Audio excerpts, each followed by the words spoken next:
इस लड़की को चोट लगता है तो इसके चाय की केतली में कोई हलचल होता है और ये फिर वह देखती है उनमें से पैसे नहीं है। वह यह देखकर हैरान हो जाती है और टेस्ट करने के लिए फिर वह अपने आप को कष्ट देती है, जिसके बाद फिर उसमें से पैसे निकलते हैं और वह खुश हो जाती है।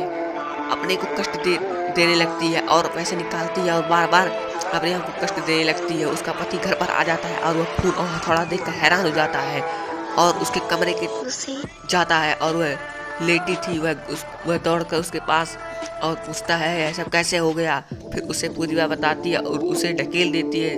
उसे चोट लग जाता है। वह पैसे दिखाती है। फिर वह कहता है यह झूठ है। तब तक उसकी पत्नी फिर उसे मारती है और पैसे निकालती है। अब उसका पति भी हैरान था। वह अपने आप को चिंगोटी काटती है और एक नोट बाहर आता है। अब वह कहता है छोटी छोटी चोटों से कम पैसा मिलेगा, ज़्यादा चोट पहुंचाना पड़ेगा। अब दोनों अनेक तरीके से अपने आप को चोट पहुंचाने लगते हैं और सारा पैसा वॉशिंग मशीन में छुपाने लगते हैं और वह अपने पसंद की कोई भी चीज़ें खरीदने लगते हैं। कोई कार तो कोई कपड़ा। वह अपने घर पार्टी रखते हैं और सारे दोस्त को बुलाते हैं। वह अपने इतने महंगे कपड़े को देखकर उसके दोस्त हैरान हो जाते हैं। अभी वहाँ एक अफसर आ जाता है और पूछता है इतने पैसे तुम्हारे। फिर वह गेट आउट करके भाग जाती है। वह लोग सोए होते हैं। एक रात तभी उनके घर चोर घुस जाते हैं। वह उसकी केतली लेकर बाहर निकलती है।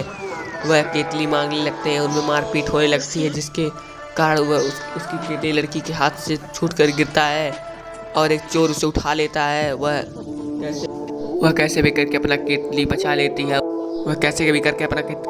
लेती है। उसके सामने एक आदमी गिरता है और उसके केतली में कुछ हरकत होती है। फिर अपने केतली में देखती है तो उसमें से पैसे निकलते हैं।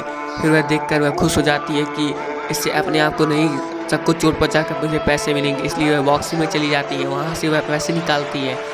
उसके बाद बहुत पैसे हो जाते हैं। फिर वो कार में बैठी होती है। सामने से एक आदमी जा रहा होता है। वह उसे कुचलने वाली थी। तभी उसका पति उसे बचा लेता है और कहता है तुम पागल हो गई हो पैसे के चक्कर में।